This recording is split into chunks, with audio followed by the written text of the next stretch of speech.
Imagine risking everything you have and having a love that could cost you your life for once.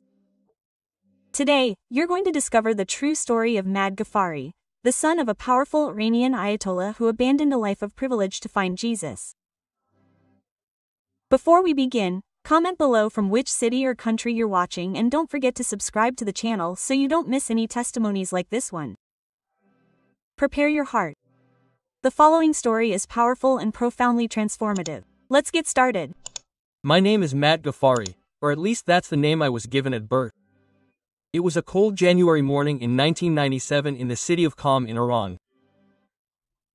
For those who don't know, Qom is one of the beating hearts of Shia Islam, a place where the air seems to vibrate with devotion. The streets echo with the call to prayer. The Dane, broadcast from loudspeakers on every street corner every few hours. I grew up in the shadow of the Fatima Masoueh Shrine, a sacred place where pilgrims came from all over the country to weep, pray, and kiss the metal gates. My father, Ayatollah Ghaffari, was not just an imam, he was a Han religious dignitary, a man who sat on the Council of Guardians. This meant that our name carried enormous weight. People looked the other way when he passed. Neighbors murmured blessings, and the police treated him with silent reverence. At home, the expectation was perfection. We were not just a Muslim family. We were the model of what every family should be. Our house was large, located on a street called Zarin, about 10 minutes from the famous Qom Seminary. But inside, it was spiritually cold. The metal gate at the front had verses from the Quran etched all over its frame. A declaration of faith to the outside world. Inside, everything was covered with expensive, shimmering carpets, but silence was the main decoration. My mother, fashionable, was a quiet, gentle figure, but always wrapped in her black veil, even when there was no man around. Her life was a routine of cooking 3 times a day and praying even more. I had 2 older brothers, Majid and Hamd, who at the age of 12 were already studying fiqh and hadith with a seriousness that frightened me. I was the youngest, the dreamer, the one who still liked to look at the sky and who cried secretly when he saw a cat being run over in the street. But my father did not believe in sensitivity, he believed in purity. A pure heart is one that fears Allah, he would say with his heavy hand on my shoulder after Friday prayers at the Jamaran Mosque. We were taught loyalty, honor, and submission. But fear was the basis of everything. My formal education in the faith began early and relentlessly. By the age of 5, I had already memorized Surah al-Fatiha and was being prepared for the madrasa. I remember the nights when I would hear the other boys in the neighborhood playing in the partisan alleys. Their laughter echoing as I sat cross-legged on the cold ground. Before me stood a white-bearded teacher named Sheikh Mortasa. A man who smelled like a strange mixture of rose water and sweat. He held a wooden stick, and whenever I made a mistake in tajud, the correct pronunciation of the Quran, he would hit me on the knuckles. It was not out of anger, it was out of a sense of duty. You are Ghaffari's son, he would constantly remind me, his voice low and firm. You must never dishonor him. And I didn't want to dishonor anyone. Deep down, all I wanted was to see my father smile at me. A real smile, not a sign of approval. So I would study until my head hurt, repeating words I didn't even understand, and fast during Ramadan until my stomach hurt so much I couldn't sleep. In our home, Islam wasn't faith. It was duty, inheritance, and fear. All of these things combined. The only source of warmth in this world was my sister, Nilar. She was 2 years older than me and the only person who called me Mayor instead of Maud. She was my silent accomplice. Before Maghrib prayers, I would find sweets she had hidden on my prayer mat. When we sat in the garden and were sure that no one listened, she whispered funny stories about the neighbors. Nilar was not like the rest of the family. She smiled easily and her prayers were slow, as if she were talking to a friend, not to report to a judge. I remember very well one afternoon when she said to me in an almost inaudible voice, "Maybe Allah is kinder than Baba lets on." I was only 7, but I felt something stir inside me with that sentence. But kindness was not encouraged in our home. When Nilar was 12, she was taken out of school and began wearing a full black chador. My mother told her, "Your beauty is a fitna, a temptation." And with that, her laughter disappeared. Still, on days when our father was angry, she would sit with me by the window, point to the stars, and tell me that she was watching us. She made me feel like I was more than just my father's son. At age 9, I was transferred to Dar Alan Al-Karim, a school on the outskirts of the city center that was known for its rigor. Discipline there was military grade. We were forced to memorize entire surahs every week, and failure to do so resulted in immediate physical punishment. I remember one particularly cold winter morning. The air in the classroom was heavy and humid, and I couldn't stop shivering. During the recitation, I forgot a line of Surah Al-Mai. It was a momentary lapse of memory, a memory lapse caused more by the cold than by a lack of study. The teacher did not hesitate. He stood up, picked up a thick bamboo stick, and always stood by his desk and slapped my knuckles hard. The sound was sharp and hollow, followed by a sharp, throbbing pain that shot up my arm. I looked down and saw blood beginning to cling to my woolen gloves. I didn't cry. I didn't because it didn't hurt, it hurt terribly, but because crying was considered a sign of weakness. And weakness, we had been taught, was a form of sin, a failure to submit to Allah. I stood there, biting my lip, the taste of blood and shame in my mouth, while class continued as if nothing had happened. That night at home, the pain in my hands was so intense that I could barely hold my dinner cutlery. Finally, I showed my swollen, bloody hands to my father, hoping perhaps for some ounce of compassion, some word of comfort. He looked at my wounds, his eyes raking over the cuts and swelling. He didn't frown, he didn't seem irritated. Instead, a slight smile formed on his lips. A dark smile of approval. "Good," he said, his voice calm and satisfied. "You are purified." His words struck me with more force than a bamboo stick. In that very moment, I felt something snap inside me. It wasn't a bone. It was something much deeper, something I couldn't name. The fear I felt was no longer that of physical pain. It was an existential fear. The terrifying fear of being completely invisible. The perception that no one saw me, my suffering, my confusion. And if even my father didn't see me, maybe even Allah didn't see me. For the first time, a dangerous question sprouted in the back of my mind. A seed of heresy. Why did the love of God have to hurt so much? I continued my studies at Dar al-Quran al-Karim until I was 13. And during that time, the shadows I had previously ignored began to take on greater significance. The madrasa ceased to be simply a place to memorize the Quran. It became a factory of obedience, a place where curiosity was crushed and questions were severely punished. We lived under a strict code of conduct. No jokes, no eye contact with women, no failure to perform the dawn prayer, the tahajjud.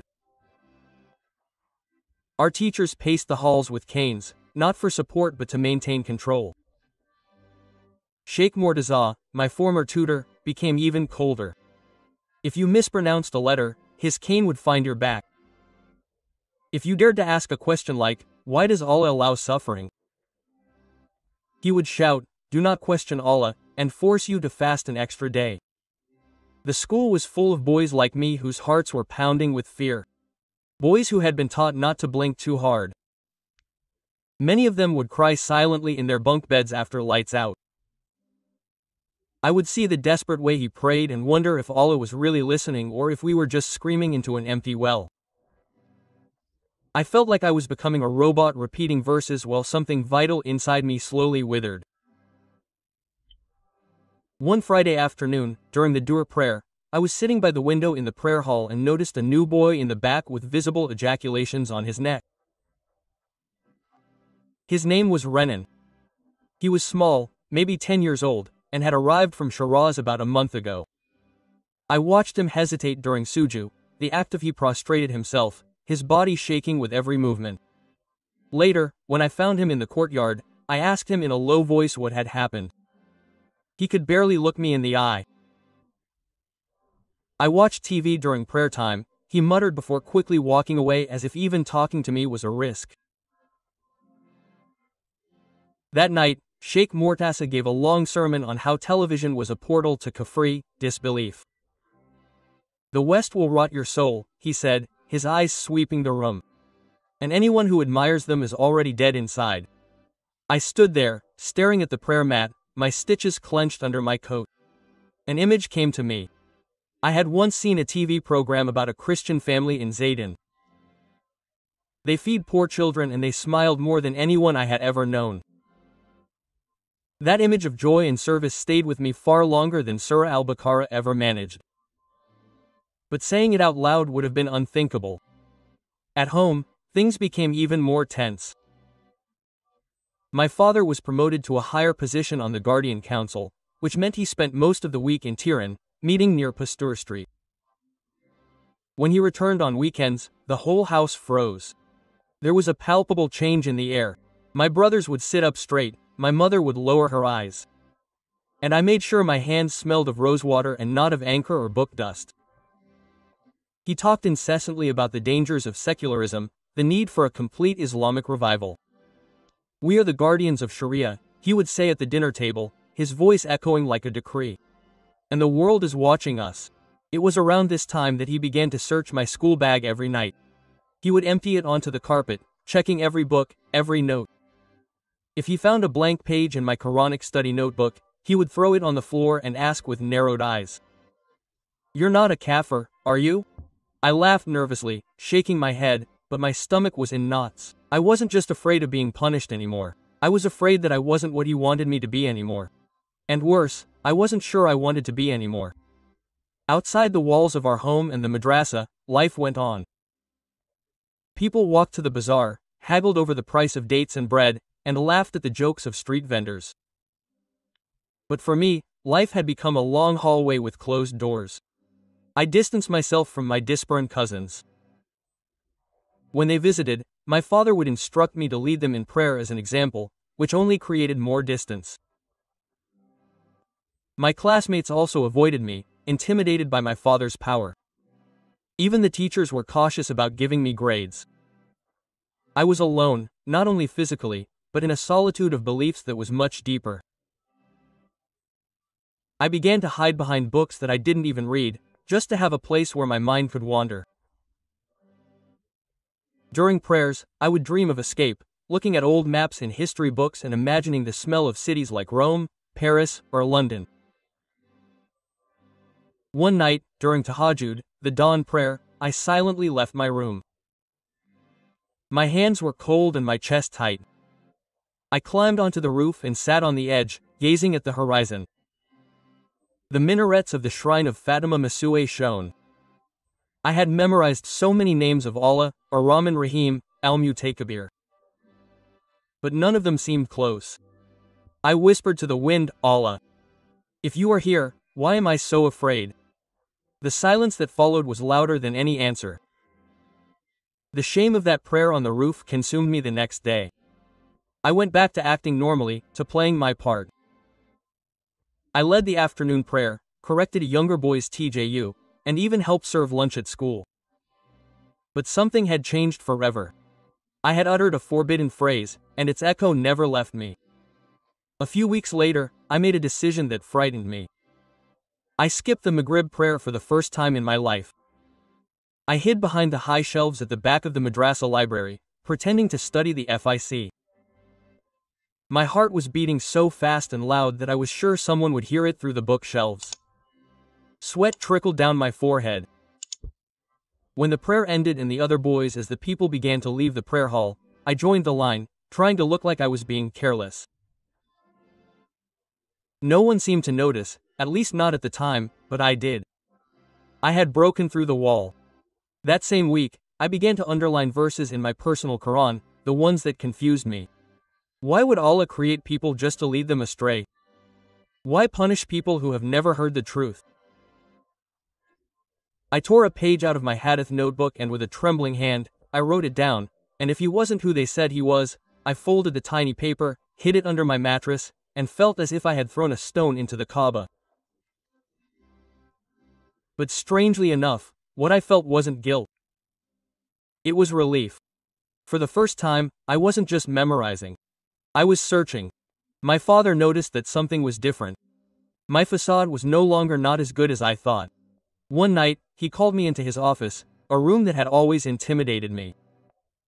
The walls were lined with religious texts, framed fatoi, and a huge photograph of Ayatollah Khamenei who seemed to be watching us.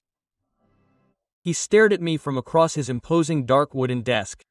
"Do you have something to tell me, maid?" he asked, his voice dangerously calm. I shook my head, pretending not to understand, but his eyes narrowed. "Parent, you've fallen silent. Your teachers say your voice trembles when you lead prayer." I answered quickly. The excuse was already on my tongue. "I'm tired, Baba.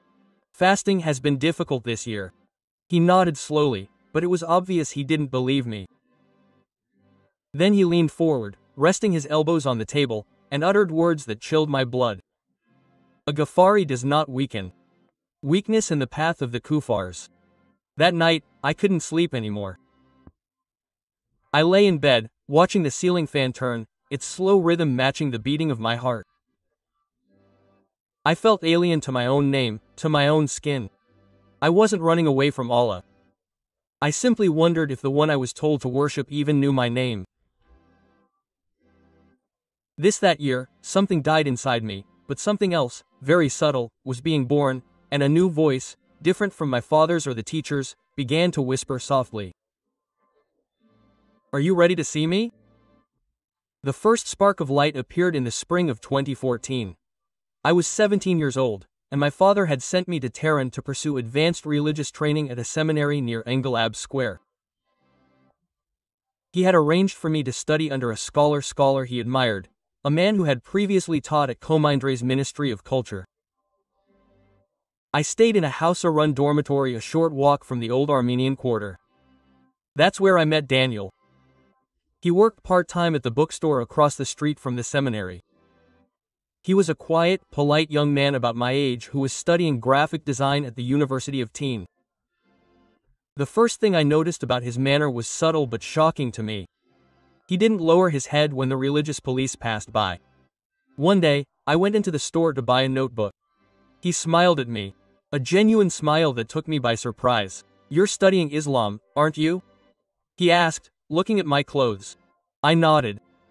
Then, he said with the same calmness, "I'm Isaac." I blinked, confused. Isaac like Jesus. I didn't react. I paid for the notebook and left quickly, my heart pounding. The naturalness with which he said this haunted me for days. The following week, curiosity got the better of me and I went back to the bookstore under the pretense of buying a pen. I saw Daniel reading a small book with a white cover. The writing wasn't Arabic. It seemed to be a mix of English and Shrill. He looked up and smiled again without any trace of embarrassment. "It's from the Indile," he said, using the piercing word for gospel. "Have you read it yet?" I shook my head no, feeling both intrigued and terrified. All I knew was that the Indile had been corrupted. He paused, then read a line aloud. His voice soft, but the words fell on me like stones. "Come to me, all you who are weary and burdened, and I will give you rest." I can't explain why, but that sentence hit me like a punch in the stomach. It was as if it had been written for me, for the boy on the roof, for the boy with the bloody hands. I laughed at the thought. "We have peace in Islam too." He nodded patiently. "Yes, but this peace," he said, pointing to the book, "is not earned. It is given." That night, I couldn't sleep. The phrase echoed in my mind, peace unearned. My whole life had been about earning, deserving, memorizing, obeying, suffering. And yet, I had never felt peace. A few days later, I had a dream. It wasn't like the confused, anxious dreams I usually had. In it, I was standing next to a gently flowing river. A man dressed in white stood by my side. He didn't say anything. He just looked at me. And somehow, I knew he saw everything. Fear, loneliness, hidden questions. His eyes were gentle. They weren't the judgmental eyes of the imams or my teachers. They were eyes that didn't condemn. They were simply present. I woke up with tears streaming down my face, not understanding why. I didn't say anything to anyone. Of course, dreaming about Isa of Jesus was dangerous. Talking about him outside of what the Quran allowed could be considered blasphemy. In the madrasa, we were taught that Christians worshipped a false god and that their book was a false history corrupted over the centuries. But the words Daniel read, they seemed pure. It felt warm, as if someone was whispering directly to my heart instead of shouting to my soul. The battle within me was fierce. A lifetime's doctrine against a single sense of peace. I returned to the bookstore once more. This time with my heart pounding, nervousness making me break out in a cold sweat. Daniel saw me enter, stopped what he was doing, and without me saying a word, pulled a folded page from his pocket. "If you're ready," he said quietly, "you can read this in secret. Don't tell anyone. It could cost you everything." That night, I locked the door to my dorm room. I waited until all the noise in the hallway had died down. With shaking hands, I unfolded the page Daniel had given me. It was the story of the prodigal son, printed on both sides in English and Persian. I read it in the dim light of my cell phone screen. The story is about a boy who runs away, squanders everything he has, and when he returns, broken and humiliated, expecting to be punished or rejected, his father sees him from a distance and runs to him. The father embraces him, kisses him and orders a feast. There was no punishment, no whipping, no lecture, no look of contempt. There was only mercy. A mercy so extravagant it seemed illogical. I thought of all the times I had been beaten for a mistake in reciting the Quran, all the times my father's approval depended on my perfection. Tears began to stream down my face, silent and hot, falling onto the page that trembled in my hands. And then, in a whisper that scared me more than any scream, I said something I never imagined I would say. "Jesus, if this story is true, if you are real, help me understand." It wasn't a formal Islamic prayer. It was just a whisper in the darkness. But for the first time in my life, I felt heard. Over the next 2 months, Daniel and I established a routine of short, secret conversations, never too long, never too close to others. He told me he had been a Christian since childhood, baptized in a small underground church near Tajrik, a neighborhood in northern Tehran. He never tried to convert me, never pressured me. He simply answered my increasingly desperate questions. What is grace? Why the cross? Does God truly forgive without exacting punishment or payment? Each of these answers was like a drop of water on dry ground. He was not preaching hatred against Islam. He was simply speaking of love. One day, he gave me a book. The cover was of a collection of Persian poetry, something common and safe. But inside, he had hidden a small New Testament. The weight of that book in my hands seemed immense. It was a forbidden, dangerous object, but it also seemed the most precious thing I had ever held. I kept it under my pillow. My heart a mixture of terror and gratitude. Daniel had given me more than a book. He had given me a choice. The nights became my sanctuary. I would wait for the dorm to fall silent and then, my body trembling, I would read. I began with the Gospel of John and those words overwhelmed me. The passage that said, "The light shines in the darkness, and the darkness has not overcome it," became my anchor. I read it maybe 6 times, and each time I felt something unravel inside me.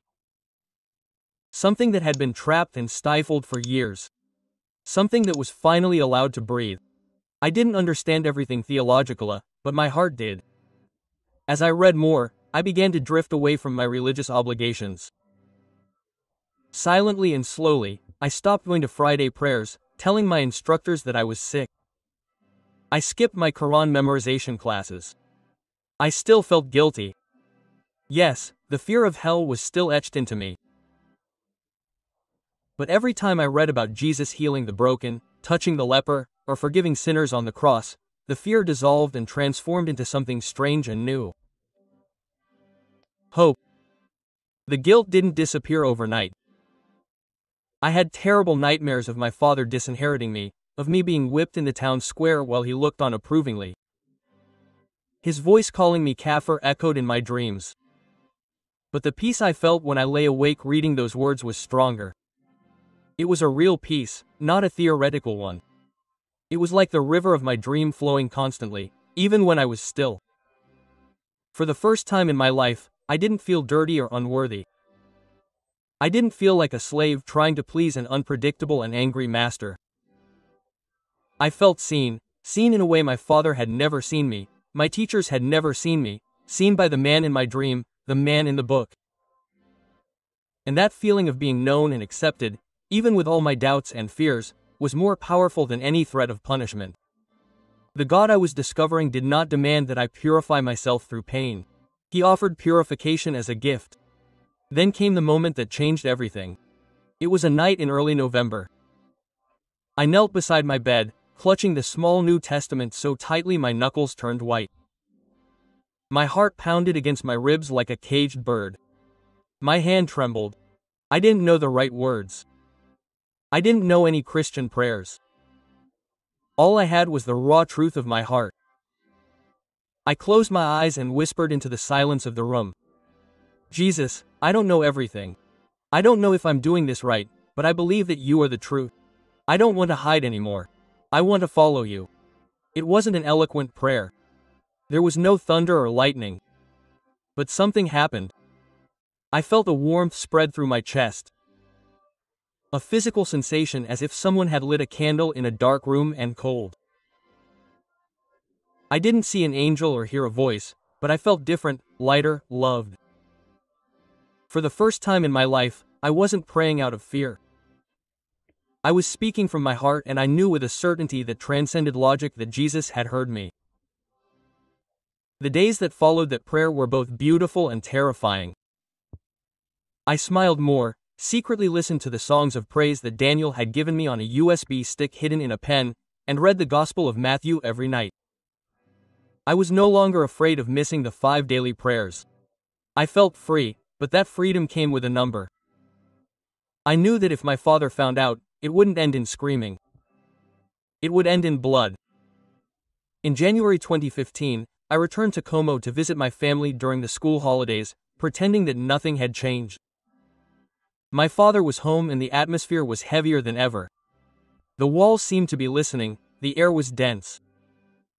I had hidden my small New Testament inside a copy of the Enge Albalaga, a book of speeches by Ali, and kept it in my backpack. But that morning, my youngest cousin Amir, only 11 years old, came into my room without knocking and caught me reading. He said nothing. He stood there, his eyes wide, then slowly began to back away. I tried to stammer out an explanation that it was a book for work on comparative religion, but he turned and ran before I could finish the sentence. My blood ran cold. I knew it was over. The day dragged on in deathly silence until, at dusk, my father's voice boomed. "Mad, come here. Right now." I walked slowly into the living room. The scene resembled a courtroom. My father stood in the center of the shrill carpet, a judge ready to deliver his verdict.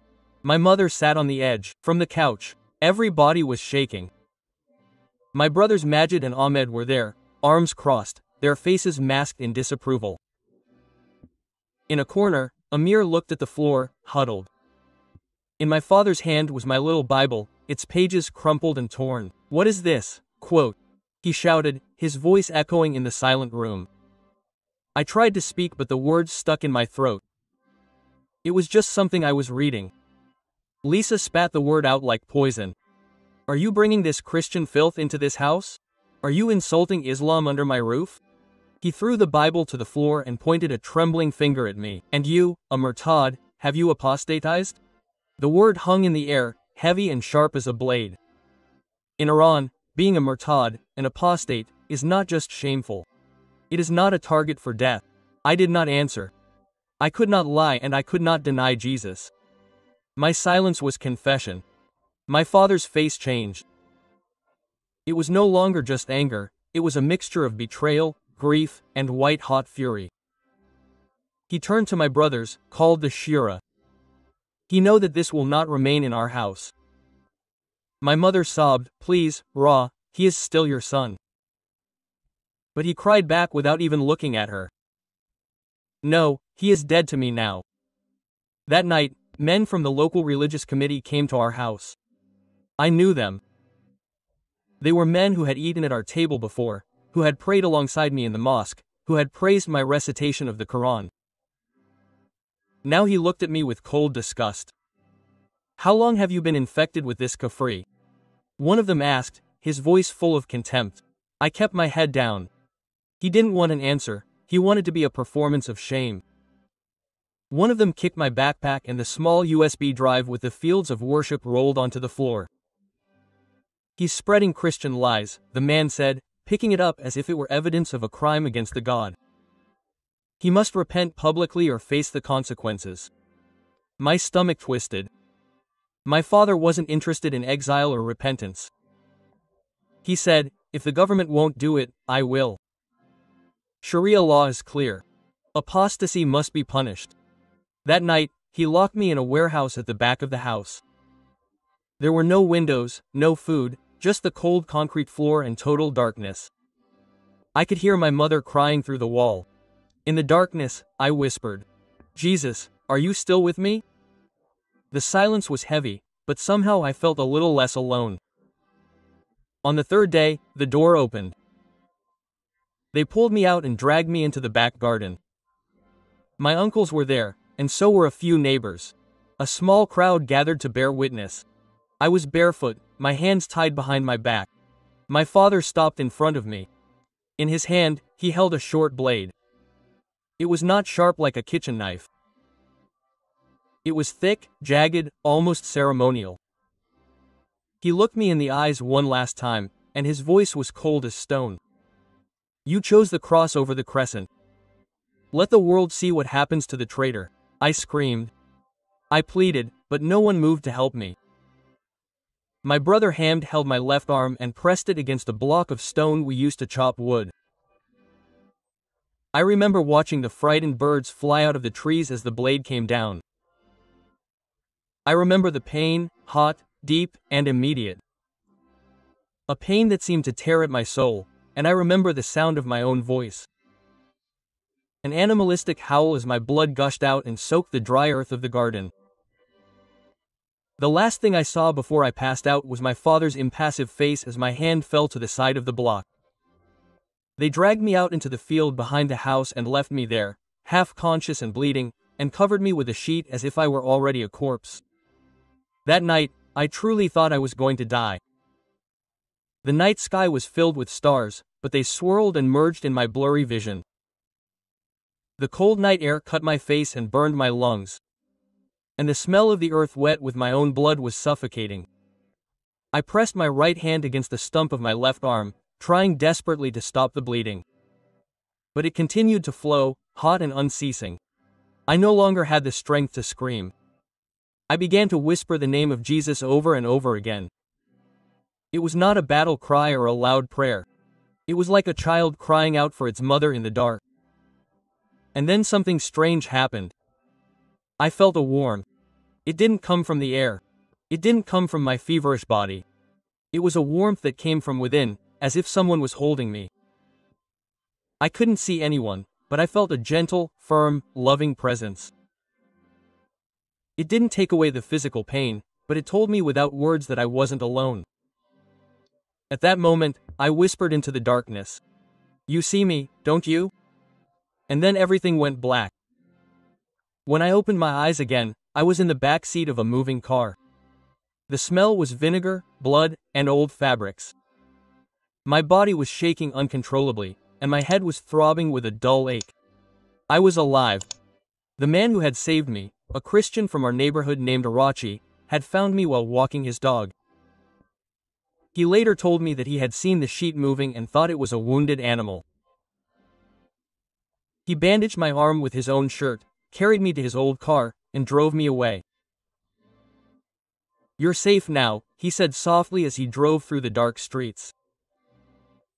He took me to a hidden apartment in a quiet neighborhood in southern Tehran, not far from the Bech Yura cemetery. The place belonged to an underground network that helped persecuted Christians. His wife, Lala, was a nurse. She had been fired from Sina Hospital when they discovered she had converted. Silently, her face calm but her hands quick and firm. She began cleaning my wounds. I couldn't speak. The pain in my body was overwhelming, but the silence and kindness of that place were the strongest. The first few nights were a blur of pain and fever. I floated in and out of consciousness, sometimes mumbling nonsense, sometimes crying soundlessly. I remember one night when the fever reached its peak. I was shaking violently, drenched in sweat, and my vision blurred as I felt my body surrender. That's when I saw him again. The man in white. This time he was in a vast valley, surrounded by a light that didn't burn, but that enveloped me like a warm blanket on a winter's night. He didn't speak, but somehow I understood him perfectly. He reached out his hand toward me, not with power or force, but with infinite tenderness. In the dream, my lost left hand was whole again and I raised it toward his. The moment our hands touched, I felt something wash over my entire being, something purer than water and deeper than blood. When I woke up, I was sobbing in my heart and the words came out of my mouth in a whisper. Jesus, you have not abandoned me. Lala was by my side, placing a damp cloth on my forehead and praying softly in her voice. As the days passed, my body began to heal slowly. I still felt the phantom pain where my hand had been. A constant reminder of what had happened, but something much bigger was changing inside me. When I had the strength to sit up, Arachi gave me a Bible, my own copy, hidden in the cover of a worn poetry book. I opened it gingerly with my one hand and began reading again. This time, the words seemed alive, vibrant. Every verse in the book of John spoke directly to my wounds. The light shines in the darkness, and the darkness has not overcome it. I read that line hundreds of times, weeping, because now I knew in my own flesh that my darkness had not won. Jesus was not just a prophet in an old book or a story of mercy. He was real, and he had come for me when everyone else, my family, my neighbors, the men of my religion, had left me for dead. In that small, dark apartment in Tehran, I stopped trying to earn love. I finally received it. One afternoon, as the call to prayer echoed faintly outside the window, Arachi sat down next to me and asked in his soft voice, "Are you ready?" I didn't need to ask what he meant. I knew. I looked at my still weak body, the stump of my left arm wrapped in gas, the scars that marred my skin. Then I looked at him and nodded. The word came out firmly without hesitation. Yes, I want to belong to him. That night, they led me to a basement apartment in Baton. The place was bare. There was no church band, no cross on the wall, no special lighting, just a single lamp hanging from the ceiling. But the peace in that room was denser and more real than in any mosque I had ever visited. I stood barefoot in a large plastic basin, the water heated in a kettle. Arachi placed his hand on my shoulder. "Emhad," he said, using my old name for the last time. "Do you believe that Jesus is Lord?" I took a deep breath, feeling the air fill my lungs. "I believe." He plunged me into the water. When I came up, just in time, I felt as if the last layer of fear and dirt had been washed off me. I was no longer just a convert, I was his. After the baptism, the few people present hugged me, one by one with a tenderness that brought me to tears. They were careful embraces, aware of my hurt, but filled with an acceptance I had never known. One of them handed me a small necklace with a simple wooden cross. I slipped it under my shirt, feeling the wood pressed against my skin, a warm secret close to my heart. That night, I didn't sleep. I looked out the window at the silent street of Tehran and whispered my new name. Over and over again. Joseph stuffed with Yusuf, I picked it out of the Bible. The story of Joseph, the man betrayed by his own brothers, thrown into a pit, sold into slavery, imprisoned unjustly, and yet used and exalted by God to save many. It sounded like my story. I was no longer Emhad. That name belonged to the boy who tried desperately to please a God he feared. Joseph was the man who had been saved by a God he loved. I pressed the cross to my chest and whispered into the darkness. I am yours, Jesus, even if he finds me, Even if I die, I am no longer afraid. Healing was slow. My arm would never be whole again, but my soul grew stronger each day. I read the Gospels with an insatiable appetite, finding new meaning in Jesus' words with each reading. Blessed are those who are persecuted for righteousness' sake, for theirs is the kingdom of heaven. I was not cursed, I was blessed. My wounds were no longer symbols of shame. They were proof that I had found the living God. I began to write my prayers in a small notebook. I thanked Jesus for the pain, for the rescue, even for the betrayal. Because if he had not broken me, I wrote one night, I would never have found you. Lala, with her infinite patience, taught me to fold my clothes with one hand, to eat and write without depending on others.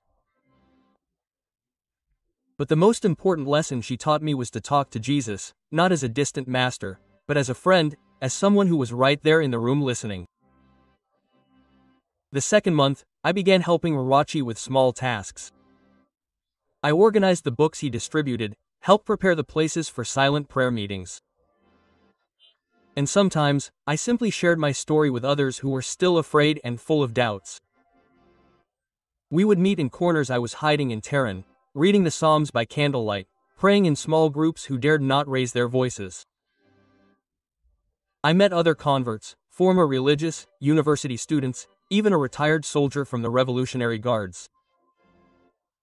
We were all broken in different ways, but we were united by one truth.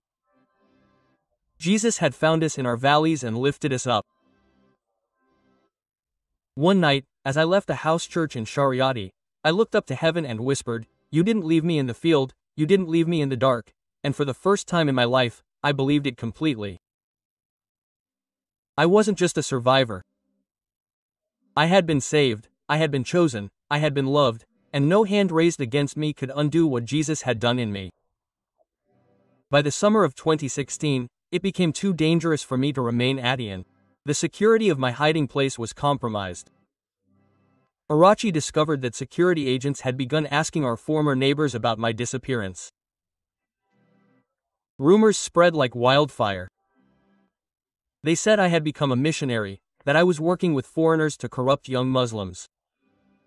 One night, Arachi returned home pale and out of breath. "They went to the bookstore," he said, his voice shaking. "Someone is watching us." That same week, one of our friends, Farid, a new convert, was arrested outside his apartment near Valley Square in Sister. We learned that he had been taken to Vines prison. After that, there was no choice. I had to leave Iran. Through contacts in the underground network, Arki organized my escape. I crossed the border into Turkey with the help of a Christian smuggler hidden in the back of a delivery truck lying between plastic furniture crates. I had no passport or identity. I had just a bandaged arm, a small bag, and the New Testament tucked close to my chest. The Van refugee camp in Turkey was a makeshift shelter on the outskirts of the city. There was dust everywhere in the tents, in the air we breathed, in the food we ate. It was a place of desolation, but to me it felt like a second chance, a place to breathe. There I found others like me, believers from Afghanistan, Kurds, Iraqis, and Iranians. We all had visible and invisible scars, and we all had the same silent fire in our eyes. I met a man named Samir who had been a cleric in Karbala before having a vision of Jesus in a hospital room. I met Mayam, a university professor from Mashhad who was denounced by her own son for her Christian sympathies. We shared meals, prayers, and tears. We washed each other's feet in an act of humility. There were no titles, no pride, just deep gratitude and a love born of shared suffering. Every night we read the word in hushed tones. Every day we looked over our shoulders. But neither of us thought of turning back. Once you have tasted freedom in Christ, no prison can hold your soul. It was on that campus, under the torn roof of a blue tarp, that I first began writing my testimony. I had always been afraid to speak too much, fearing what might happen to the people who had helped me. But something inside me had changed. I realized I didn't have to shout to be heard. I just had to tell the truth. With my right hand, the only one I had left, I began writing page after page. I wrote on calm, about my father, about the field where I bled, and about the man in white who came to me in the valley of death. My words weren't perfect. My grammar was simple, but it was my story. Lala had once said, "Your scars will speak louder than your voice." Now I believed her. I printed out copies of my testimony and quietly passed them on to trusted people in the camp. Some read and cried, others sent them to churches overseas. And the more I shared my story, the more healing happened, not just in my body, but in a much deeper place.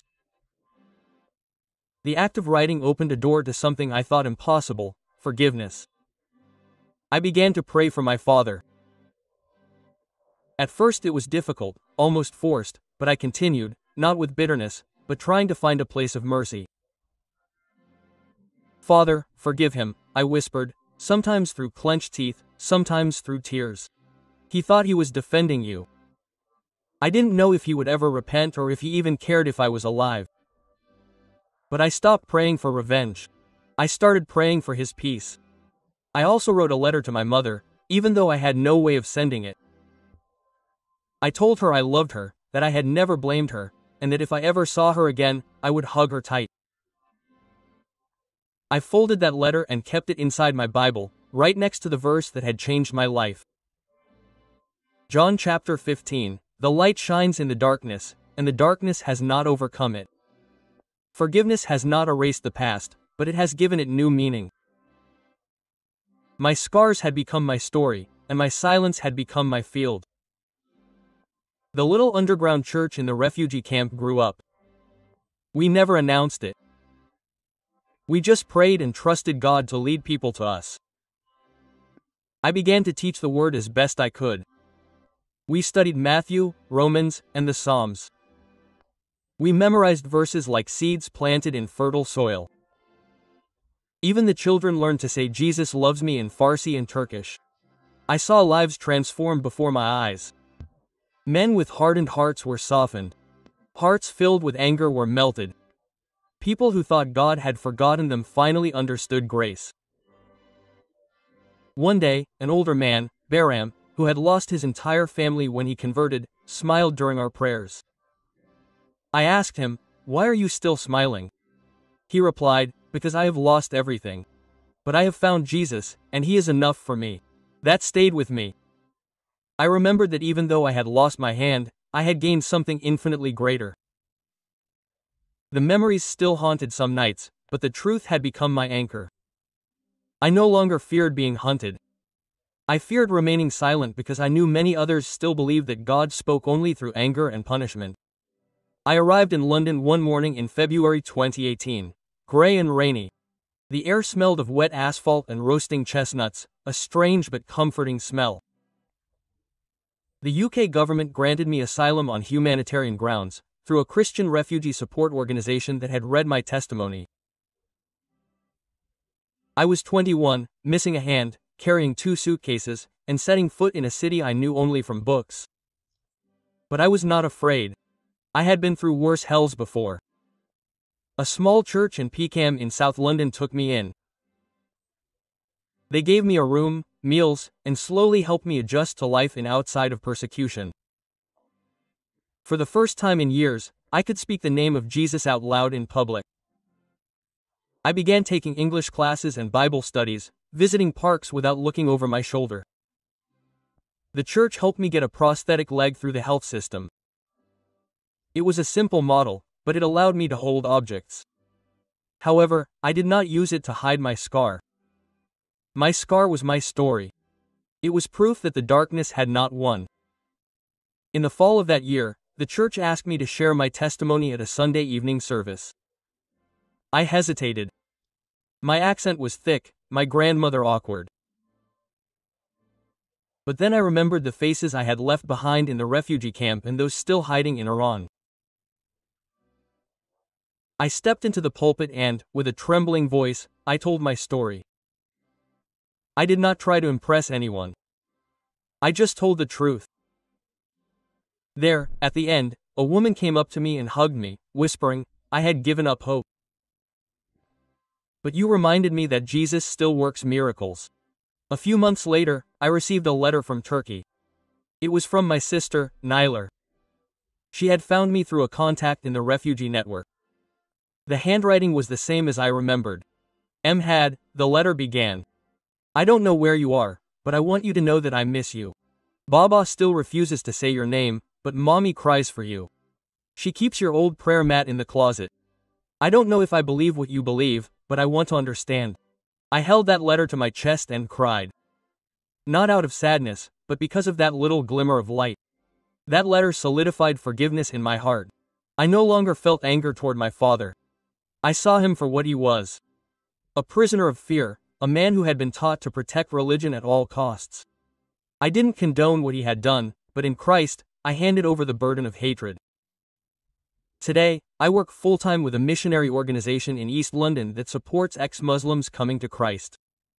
I counsel new believers, especially those who are afraid to speak out. We meet every Sunday in a rented hall. We eat together, pray with piercing voices, and sing in broken English.